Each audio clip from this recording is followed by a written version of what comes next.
ਤੁਸੀਂ ਦੇਖਦੇ ਪਿਓ ਆਪਣਾ ਦੇਸ਼ ਪੰਜਾਬ ਟੀਵੀ ਤੇ ਮੈਂ ਤੁਹਾਡਾ ਮੇਜ਼ਬਾਨ ਮੁਹੰਮਦ ਨਦੀਮ ਖਰਲ। ਸਭ ਤੋਂ ਪਹਿਲੇ ਆਪਣੇ ਚੈਨਲ ਨੂੰ ਕਰੋ ਸਬਸਕ੍ਰਾਈਬ ਤੇ ਬੈਲ ਆਈਕਨ ਦਾ ਬਟਨ ਦਬਾਓ ਕਿ ਮੇਰੀ ਹਰ ਆਉਣ ਵਾਲੀ ਨਵੀਂ ਵੀਡੀਓ ਤੁਹਾਡੇ ਤੱਕ ਪਹੁੰਚ ਸਕੇ। ਦੋਸਤੋ ਦੇ ਲਈ ਤੁਹਾਡੇ ਵਾਸਤੇ ਤੁਹਾਡਾ ਵੀ ਨਦੀਮ ਖਰਲ ਹਮੇਸ਼ਾ ਇੱਕ ਅੱਛੀ ਔਰ ਬਿਹਤਰੀਨ ਕੋਸ਼ਿਸ਼ ਕਰਦਾ ਹੈ। ਆਪਣੇ ਜਿਹੜਾ ਫਾਰਮ ਦੀਆਂ ਮੱਝਾਂ ਨਵੇਂ ਚੈਨਲਾਂ ਤੇ ਚਲਦੀਆਂ ਨੇ, ਸਾਨੂੰ ਮੈਨੂੰ ਪਤਾ ਵੀ ਹੈ ਸਾਰਾ ਮਾਮਲਾ ਹੈ। ਤੇ ਅੱਜ ਅਸੀਂ ਆਦੇ ਹੀ ਚੈਨਲ ਤੇ ਜਿਹੜਾ ਮਾਮਲਾ ਹੈ ਅਸੀਂ ਉਹ ਲੈ ਕੇ ਆਏ ਹਾਂ। ਬੜੀਆਂ ਖੂਬਸੂਰਤ ਨੇ। Rai dairy farm, Khan dairy farm ਜਾਂ ਖਰਲ ਡੇਰੀ ਫਾਰਮ ਤੋਂ ਦੋ ਛੋਟੀਆਂ ਨੇ, ਦੂਜਣਾ ਔਰ ਸੇਮ ਇੱਕੋ ਤਰ੍ਹਾਂ ਦੀਆਂ ਨੇ ਮਾਸ਼ਾਅੱਲਾ। ਚੰਗੀਆਂ ਨਸਲਜ਼ਾਦ ਵਾਲੀਆਂ ਸ਼ਕੀਨਾ ਝੋਟੀਆਂ, ਬੜੀਆਂ ਖੂਬਸੂਰਤ। ਔਰ ਜਨਾਬ ਮੇਰੀ ਕੈਮਰੇ ਦੀ ਨਜ਼ਰ ਅੱਜ ਹੋਣਗੀਆਂ। ਮੈਂ ਨੰਬਰ 1 ਵਿਖਾਵਾਂਗੇ, ਫਿਰ ਮੈਂ ਨੰਬਰ 2। ਭਾਈ ਸਾਹਿਬ ਦਾ ਨੰਬਰ ਜਿਹੜਾ ਹੈ ਮੈਂ ਬੋਲ ਦਿੰਦਾ, ਉਹਨਾਂ ਨਾਲ ਰਾਬਤਾ ਕਰ ਲਿਆ ਜੇ 0306 017 1251 0306 017 1251। ਇਹ ਭਾਈ ਮੁਹੰਮਦ ਖਾਨ ਵੱਡੇ ਭਾਈ ਦਾ ਨੰਬਰ ਹੈ, ਉਹਨਾਂ ਨਾਲ ਰਾਬਤਾ ਆਪੇ ਕਰ ਲੈਣਾ ਜੋ ਵੀ ਹਿਸਾਬ ਕਿਤਾਬ ਹੋਵੇ। ਮਜ਼ੀਦ ਉਹਨਾਂ ਦੀ ਜ਼ਬਾਨੀ ਪੁੱਛ ਲਾਂਗੇ। ਮੇਰਾ ਨੰਬਰ ਜਿਹੜਾ 0300 097 58 51 WhatsApp ਨੰਬਰ ਹੈ ਜਨਾਬ। ਮੈਂ ਨੰਬਰ 1 ਇਹ ਸ਼ਾਹ ਕਾਲੀ ਮੈਂ ਜਨਾਬ, ਖੁੰਡੇ ਸਿੰਘ ਨੇ, ਸ਼ਾਹ ਕਾਲੀਆਂ ਅੱਖਾਂ ਨੇ ਔਰ ਜਨਾਬ ਪਸ਼ਮ ਉੱਤੇ 3 ਇੰਚ 4 ਇੰਚ ਜਿਹੜੀ ਹੈ ਉਹ ਭਾਈਆਂ ਨੇ ਇਹਦੇ ਤੇ ਚੜੀ ਹੋਈ ਹੈ।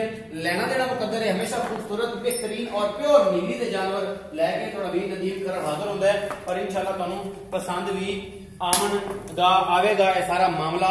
और जनाब ये भाईजान इन्होंने खोलो ठीक तरीके बनी नहीं है तो असं विखाइए कि मैं दी पूरी लुक, मैं दा पूरा जिसामत खानदान ये जनाब भाई होरी विखावणगे और इंशाल्लाह तुहानू पसंद भी आवेगा सारा कुछ। मैं दे थान पिछले पूरियां वंडा ने अजे मैं 15 दिन 10 दिन 15 दिन 20 दिन लैंदी है सोन भाई को पुछ लांगे कि 7 दिन कट दिए, 10 दिन कट दिए, 5 दिन कट दिए, 2 दिन कट दिए, जिन्ने दिन भी कट दिए। मैं दी नस्लजात, मैं दा कद पुत, मैं दा खानदान तुसीं आप वेखना है। असीं तुहानू सिर्फ और मझां वखाणियां ने। ये मैं अजे 10 तो 15 दिन सोन लैंदी है। मैं दी नस्ल दा तुसीं आप वेख लो, बड़े खानदान दी है। ये जी सेम मैं चैनल ते वेखी सी, उहदा मुल गुजरात विच जाके तकरीबन 7.5 लाख रुपया होया सी। सेम यही मैं सी कहोगे तो फोटो जी है मैं तुहानू WhatsApp भी कर देंगा, जो मेरी मेरा खरीदेगा सेम मैं इहो जी 7.5 लाख मुल होया सी। और जनाब वो मैं जिला गुजरात में मेरा ख्याल खड़ी सी, उत्थे ओहदी वीडियो किसी दोस्त ने पाई सी जनाब उहदे विच ये जनाब 7.5 लाख सेम मैं सी। ये जी यही है सिक लगे सी, अखां भी बिल्कुल इवें सन, जिसामत भी मैं दूजा सूआ 15 दिन लैंदी है। ये जोड़े का मुल इकट्ठा करना है, वख करना है, ये आप पुछ लांगे भाई साहब होरां कि भाई साहब का मुल की करते हैं, की हिसाब किताब है। ये जनाब खरल डेयरी फार्म ये जनाब तुहाडे वास्ते हमेशा अनमोल और खूबसूरत जानवर लैके आंदा है। तुसीं वेखदे हो थाना दी पूरियां वंडां ने 15-20 दिन 10 दिन कढेगी और उस तो बाद जनाब ये सारा वकेगी और बेहतरीन। इस तो बाद जनाब मैं नंबर 2 मेरा कैमरामैन तुहानू दिखा रहा है, ये भी 5-7 दिन लैंदी है सोन वक्की आंदी है जिवें जिवें दिन नेड़े आ रहे हैं। थाना दी पूरियां वंडां पूरियां विरलां और बेहतरीन खुडा नस्ल जात इस मैं दी मेरी कैमरे दी नजर है और इंशाअल्लाह तुहानू पसंद आ गई है। खरल डेयरी फार्म ये जनाब दी लोकेशन जी है जिला पाकपतन है, तहसील आरीवाला है जनाब। नवाही गांव 51 भी अवेलेबल हमेशा मज्जां 8-7 घरे खड़ियां होंदियां ने खरल डेयरी फार्म दे विच। और इंशाअल्लाह जेडे मेरे दोस्त ने रब्ता करना है भाई साहब नाल रब्ता कर सकता है, उन्हां नाल गलबात करके वो जनाब मेरे रेफरेंस नाल आना चाहे, जाती तौर पर आना चाहे, सानू कोई मसला नहीं। वो आके उठूं मज्जां प्योर नीली दियां दरिया दियां खरीद सकते हैं और इंशाअल्लाह तुहानू पसंद भी आनगियां ये मज्जां।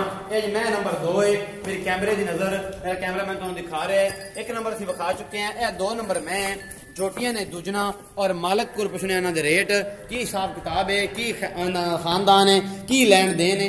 ये जनाब दूजना ने दोनों और दुनिया की पशमा तुसीं आप वेंदे पै जे। असीं तुहानू एक चीज़ विखा रहे हैं, भाई साहब ने पुछ लैने कि भाई साहब इन्हां दा की हिसाब किताब है। इस मैं नंबर 2 दा और मैं नंबर 3 दा और मैं नंबर 1 दा जेड़ा भी है ये सारा कुछ ये 5-7 दिन लैंदी है, दूसरी 10 तो 15 दिन लैंदी है। असीं पुछने भाई राय मुहम्मद खान साहब नू ते खरल डेयरी फार्म दे ओनर ने ते उन्हां नाल आपां सारी गल्लां करने। भाई जान जरा आओ छड्ड दो इनू विखाइए, बड़ी रज के विखाइए। आप इनू फिर विखा देना एक बारी, इन्हों नहीं आना, इन्हें डर गई है। आमन दो पिछा आमन दो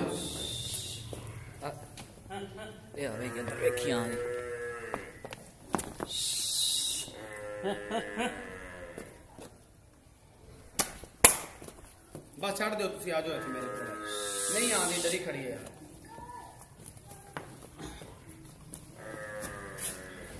चल ए जनाब 2 जोड़ा है ते ए मैं ते ओ मैं मुकद्दर ने जिस बंदे ने लैनियां ने नहीं लैनियां आओ जी भैया। ते जनाब खरल डेयरी फार्म जिला पाकपतन तहसील आरीवाला 51 भी जनाब पिंड अवेलेबल मझां 5 7 8 ਜਿਹੜੀਆਂ ਨੇ ਸਾਡੇ ਕੋਲ ਹਮੇਸ਼ਾ ਖੜੀਆਂ ਹੁੰਦੀਆਂ ਨੇ ਤੇ ਜਨਾਬ ਇਹ ਅਸੀਂ ਤੁਹਾਡੇ ਵਾਸਤੇ ਇੰਨੀ ਮਿਹਨਤ ਔਰ ਇਹ ਸਾਰਾ ਕੁਝ ਲਾਜਵਾਬ ਨੀਲੀ ਦੀਆਂ ਪਿਓਰ ਮੱਝਾਂ ਆਪ ਆ ਕੇ ਖਰੀਦ ਲਓ ਇਥੋਂ कोई इशू कोई नहीं है। भाई साहब ने आप गल कर लेने। अस्सलाम वालेकुम। वालेकुम सलाम। हाँ जी भाईजान की हाल है? शुक्र है। तबीयत से ठीक है? सारी खैर है।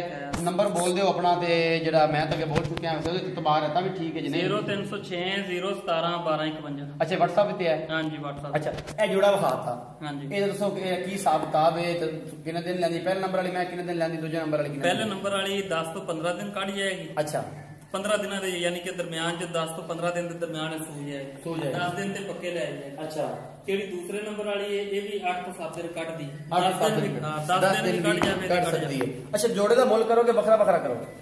बखरा बखरा करा लो किवें तुसी आखो आप उवें कर दे जिवें तुसी आखो। पहले नंबर वाली है केड़ी उनदा मुੱਲ है 3 लाख रुपया। अच्छा फाइनल फाइनल। हां जी। दूसरे नंबर वाली है केड़ी उनदा मुੱਲ है 2 लाख ते 80 हजार रुपया। 2 लाख अगर इकट्ठियां हो तो फिर कठिया लवे कर लागे तां भी कर लोगे मतलब इकट्ठा मुल करके वे लो। इकट्ठा तो फिर कंसेशन होंदी ना कोई मोहब्बत प्यार कर सोना मतलब इवें बनदा है 5 लाख ते 80 हजार रुपया। हां जी जे अगर इकट्ठियां दोवे जोड़ा लवे तो फिर उनका की मुल 5 लाख 60 हजार रुपया कर दे फाइनल। 5 लाख 60 हजार दोवां दा फाइनल है अगर जोड़ा को लवे ते अगर जेड़ा बंदा बखरी बखरी टाल के लवे फिर उनका होर रेट है। ते हमेशा तुहानू पता है कि जेडी टाली हुई चीज़ां होंदियां वखरी होंदियां ने जो इकट्ठा किस चीज़ दा हुंदा है मतलब 5 10 15 हजार दा फर्क हो जांदा मोहब्बत प्यार पै जांदी है। उम्मीद है कि मेरी अज वाली वीडियो तुहानू बेहद पसंद आएगी। प्योर नीली दियां मझां लैण वास्ते अपना देश पंजाब चैनल नू सबसक्राइब करो। अपना देश पंजाब फेसबुक पेज नू लाइक करो ते जनाब दोस्तां नाल व्हाट्सएप ते फेसबुक ते इंस्टाग्राम ते सारे दोस्तां नाल वीडियो शेयर करो। अपना बहुत सारा ख्याल रखिया जी। मिलांगे नवी वीडियो नाल। अल्लाह निगहबान।